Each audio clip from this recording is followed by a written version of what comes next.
বাপ মাই মোর একটা নাম রাখছিল, বিয়া হওয়ার পর শ্বশুর বাড়ি যা নামটা মুই ভুলি গেছ, বুঝছেন না? শ্বশুর বাড়ির মানুষে মোর এত সুন্দর সুন্দর নাম রাখছে, এই কারণে মুই মোর বাপ মাই দেওয়া নামটা মুই ভুলি গেছ।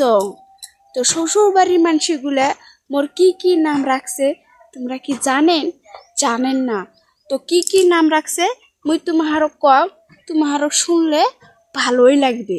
তো নামগুলা হইছে, প্রথম নামটা হইছে ফালতু একটা বউ, তারপরে হইছে অলক্ষী বউ, তারপরে হইছে মাঝি বউ, তারপরে হইছে ওষুধ করা বউ, তারপরে হইছে শয়তান একটা বউ, তারপরে হইছে লোভী বউ,